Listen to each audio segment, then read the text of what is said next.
Picture this, a Capitol Hill investigation room, a furnace of noise and fury accusations, hitting the walls, like bullets' tempers, burning hotter than a summer wildfire. The cameras roll, recording every smirk, every pointed finger in this political circus. And there in the center of the storm sits Congresswoman Jasmine Crockett, calm, unflinching. Her black blazer is as sharp as a blade, the papers stacked like a prepared deck of cards, and she flips through them with almost defiant calm, as if the chaos echoing around her is nothing more than background noise. But don't be fooled. See, the way her hand pauses mid-turn, a fleeting moment of hesitation, the way her eyes, sharp as a hawk's, scan the congressman across from her, cutting through the fog of rhetoric. She's not just listening, she's waiting. And then it happened. The room, already a powder keg, exploded with a single, fiery sentence. "You dare question my loyalty to this country." Her voice didn't waver, didn't crack. It was an icy blade, cutting through the hot air. She looked straight ahead, locking eyes with the Republican congressman who had been throwing sarcastic innuendos about real Americans for the past hour. "Since we've come this far, should we talk about Melania Trump's visa history?" Boom! The room didn't just fall silent, it froze. Time seemed to pause. The senator, in the throes of his tirade, looked as if someone had just pulled the plug on his system, mouth agape, brain short-circuited. Even some of her fellow Democrats shifted in confusion, as if they weren't sure they'd heard her right. Did she just say that on live television about a former First Lady? But Jasmine Crockett didn't blink. She didn't smirk or brag. Her gaze was steady, a beacon in a storm, as if she'd been holding this card for hours, waiting for the perfect moment to drop it. The statement, it wasn't just a question. It was a grenade thrown with surgical precision that blew apart the veneer of selective outrage and double standards that had shrouded this country for so long. It wasn't a mic drop. It was a mirror, holded up to America's deepest, ugliest hypocrisy. A mirror that forced people to look at the cracks in the story they had bought into, the idea that some immigrants are worthy, while others are constantly scrutinized, doubted, and torn apart. Crockett didn't just speak, she broke the silence.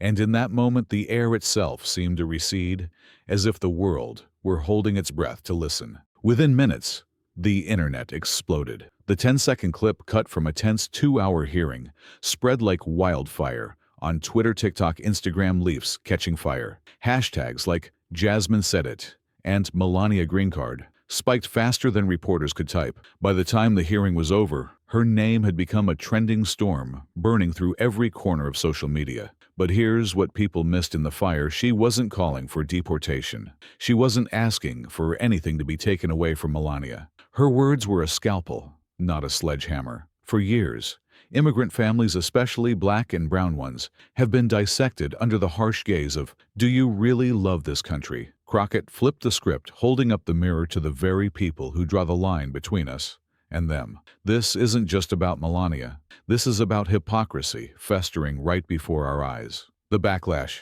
Oh, it came like a tsunami. That night, conservative radio was screaming headlines. Democrat attacks Melania's immigration status. And did Crockett just suggest deporting a former First Lady? The words were loud and vicious, but the raw, unedited clip told a different story. And that's why it was so terrifying. People weren't just reacting to what she said. They were reacting to what had exposed a rigged system with double standards where outrage is weaponized against some and conveniently ignored against others. By the next morning, Crockett had 3 interview requests, including a spot on a major morning show. Her team, dark-eyed and running on coffee, knew they had to act fast. "We're not saying anything," her assistant asked, pacing like a caged animal. Crockett just shook her head, a silent fire in her eyes. "No," she said, her voice low and determined. "We're saying it all, just not the way they want." But as her words echoed across screens across America, something darker was simmering beneath the surface. Long before this inquest, before the cameras zoomed in on her face, as if she were the only soul in the room, Jasmine Crockett had come to terms with how the world saw her. She knew the price of speaking the naked truth in a den of polished lies and backhanded handshakes. A black woman in power who refused to soften her edges or shrink into respectability was always going to be labeled angry, radical, or worse, ungrateful. But she was no stranger to this fight. Before Congress, she was a public defender in the gritty courtrooms of Dallas with no glamour, no cameras, Just raw human stories. Mothers fighting to keep custody of their children. Teenagers pulled over for reasons that never made sense. Men are judged not by their credentials, but by the color of their skin or the postcode where they live. One case burned into her memory. A quiet 19-year-old arrested for possession after a discriminatory traffic stop. No violence, no criminal record, but the prosecution refused to budge. She stood in that courtroom, her voice steady as a drumbeat, and told the judge, "You're building cages around this boy's future for something you wouldn't even arrest your own nephew for." It shook the room. It didn't win the case, but it changed something, getting the boy probation instead of jail. That fire, that unwavering tenacity, has followed her from fluorescent courtrooms to the Texas House of Representatives and now the gleaming hallways of Capitol Hill. Washington, however, plays a dirtier game. In Congress, smart means saying less, blending in, maintaining a civil demeanor, smiling even when it burns your soul. Jasmine Crockett doesn't play dumb. She doesn't shut up. So when she sat in that hearing room, facing a smug former prosecutor from Florida, who kept throwing cliches like American values and foundational loyalty at her, she didn't respond emotionally. She was tearing down a script she'd seen recycled all her life, and she was sick of it. They questioned your background, your motives, your patriotism, and when you finally pushed back calmly, precisely with evidence, they pretended to be shocked that you had the nerve to speak up. It wasn't just annoying,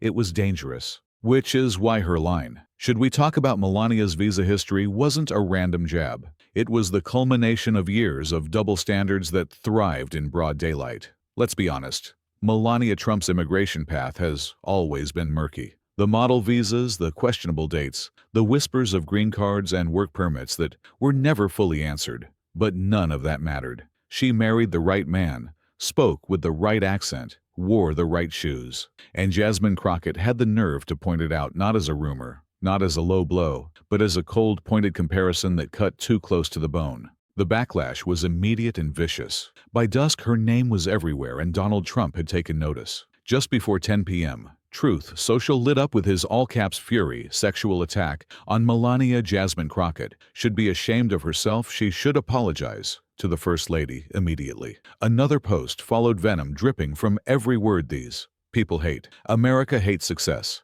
hate beauty. Melania came here legally. Crockett is a nobody seeking for viewing ratings. The response was a tsunami. Trump's base, hungry for a cause, clung to his words like scripture. They didn't watch the clip. They didn't care what was said. The headline was enough. Suddenly, Jasmine's name was associated with insults like traitor, racist, anti-American. Cable TV jumped in too. By midnight, her face had been flashed across 3 networks each, offering its own twisted version. Some showed the clip, others simply flashed a screenshot quoting her out of context, making it sound like she'd stormed the East Wing demanding Melania's ouster. Her phone was buzzing, texts, calls, hate messages, death threats. But Crockett was undeterred. She knew Trump's playbook: turn outrage into distraction, throw red meat at the base, and avoid the real issue. The irony, his posts weren't defending Melania's record. They weren't correcting anything Jasmine said. They were just screaming loud and emotional, counting on everyone else to follow suit. Her team leader, Lane Robbins, was still in the office when the posts appeared. "Here we go," Lane muttered,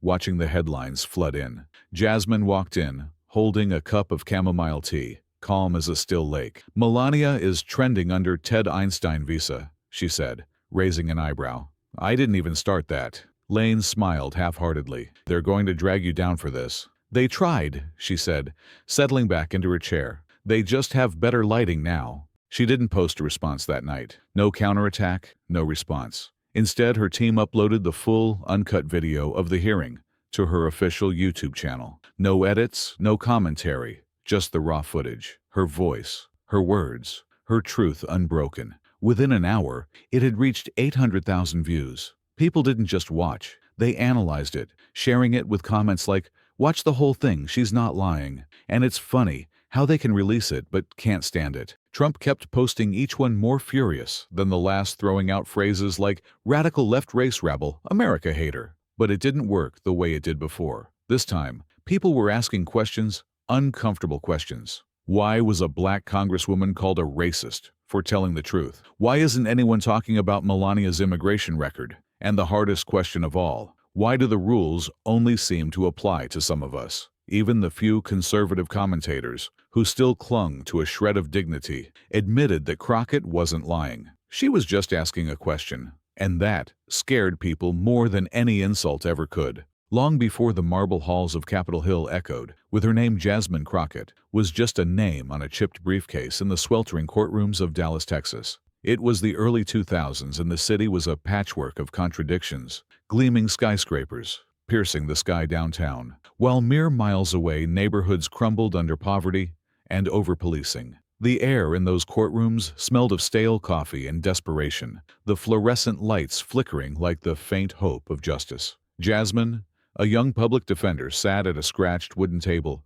her stack of case files, a testament to a system that chewed up lives and spat them out without a second glance. She wasn't there for glory. There were no cameras, no headlines, just the raw, jagged edges of human struggle. Mothers with tear-streaked faces clutched photos of their children, begging for a chance to keep custody. Teens barely old enough to vote were dragged in for suspicious behavior that often meant nothing more than the color of their skin or the sagging of their jeans. Men who'd worked 2 jobs for decades faced judgment not for evidence, but for where they were born or how they looked. Each case was a brick in the wall of resolve she built around herself, each story a scar on her heart. One case burned brighter than the rest. It was July 2007, the heat outside a suffocating blanket, the courtroom AC wheezing like a dying beast. Her client Marcus was a quiet 19-year-old arrested for possession after a traffic stop that reeked of profiling. No record,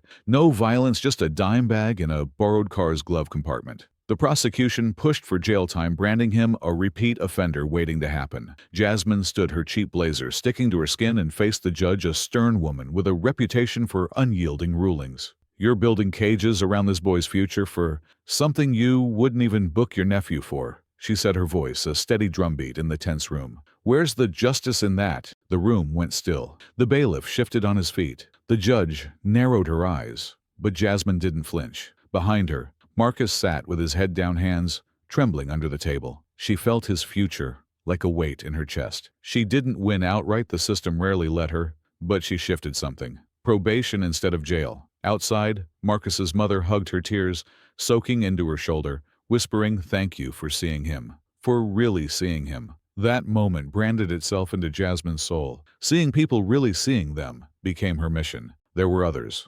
Letitia, a single mom of 3, whose ex weaponized a clerical error in her immigration papers to fight for custody. Jasmine spent nights, fueled by black coffee, poring over legal texts, proving the error wasn't grounds for separation. When Letitia walked out with her kids, the exhaustion felt like victory. Then Jamal, a 40-year-old mechanic, deported over a decades-old misdemeanor because the system didn't care about context. She couldn't save him, but she fought until the last gavel fell, her voice echoing in the empty courtroom. Dallas taught her the cost of truth, but also the cost of silence. Silence was a luxury she couldn't afford, not when the system erased the vulnerable. So she spoke, even when her voice shook, even when judges sighed, even when prosecutors smirked. She wielded words like weapons, sharp and precise, cutting through bias and bureaucracy. That fire followed her from courtrooms to the Texas House in 2014, where she campaigned on grit door to door, in summer heat, speaking at community centers where folding chairs squeaked and potlucks lingered in the air. "I'm not here to play nice," she'd say. "I'm here for the folks with no seat at the table." Some called her brash, others real. She won, propelled by working-class families and activists who saw their struggles in her. In Austin, power wore a smile, but the knives were sharp. A black woman with a law degree and a mouth that wouldn't shut was a threat to the good old boy network. She pushed for criminal justice reform, school funding, tenant protections. Each bill a boulder uphill. Colleagues whispered, "Too aggressive, too emotional." She heard it and kept going. Playing the game meant following rules not written for her. By 2020, elected to Congress for Texas's 30th District, Jasmine was a force. Washington, D.C. was shinier, but no less a battlefield. Smart meant saying less, smiling, more keeping it civil, even when policies tore lives apart. She didn't buy it. She'd seen too much to believe in decorum over truth. She called out colleagues on immigration votes,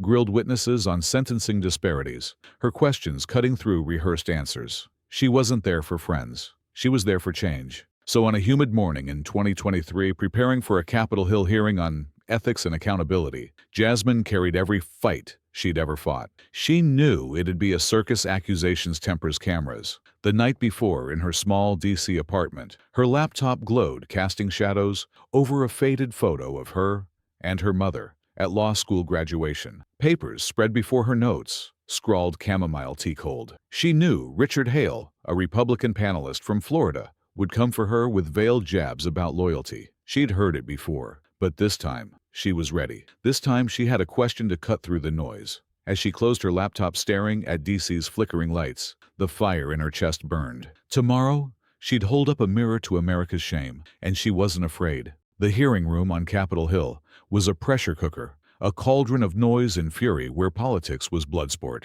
On this sticky summer day in 2023, the air buzzed with tension, clinging to skin, humming in ears. Rows of wooden chairs held staffers, journalists, spectators, their murmurs a low drone beneath sharper accusations. Microphones lined the polished table, where the panel sat each a potential landmine. Cameras rolled, red lights blinking, capturing every sneer, every bead of sweat. It was the usual circus, except today something felt different. Today the air crackled. Congresswoman Jasmine Crockett sat second row from the left, black blazer, crisp, against muted gray walls, gold studs, catching harsh light. Papers stacked neatly before her, a fortress of facts in a battlefield of rhetoric. To the untrained eye, she looked detached, flipping notes as if chaos didn't touch her. But look closer. Her hand paused mid-turn, a split-second hesitation. Her eyes, sharp as a predator's, scanned Richard Hale across from her, a former prosecutor from Florida, smug grin, knack for veiled barbs. She wasn't just listening to his tirade on foundational loyalty. She was waiting,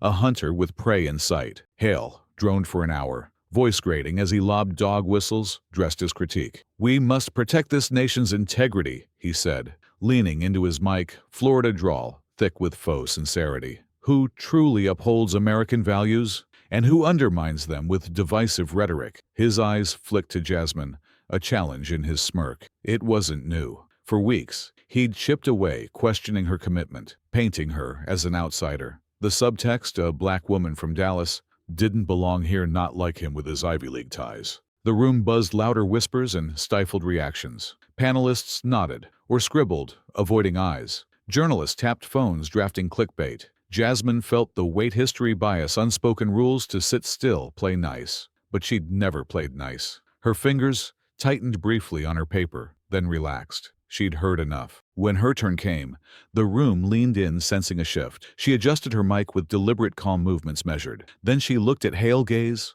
a laser through his bravado. "You question my loyalty to this country." Her voice was steel wrapped in velvet. Not yelling, not flinching, silencing murmurs. The air pulled back, whirled, holding breath. Hale's smirk faltered, but she didn't stop. "If we're going there, should we talk about Melania Trump's visa history too?" Boom. The room froze. Time stuttered. Hale looked like his brain, short-circuited mouth, half-open eyes wide with shock and fury. Panelists shifted, unsure they'd heard right. Did she just say that? On live TV, about a former First Lady, a staffer dropped a pen clatter, echoing in stunned silence. Cameras hesitated, red lights blinking. But Jasmine didn't blink. She didn't smirk or gloat. Her gaze stayed on Hale, steady as a lighthouse in a storm, as if she'd held this card for years, waiting for this moment. That sentence wasn't just a question. It was a grenade exploding the veneer of selective outrage and double standards cloaking this country. Not a mic drop, a mirror forcing all to confront cracks in the narrative. Some immigrants worthy, others endlessly grilled. She shattered silence.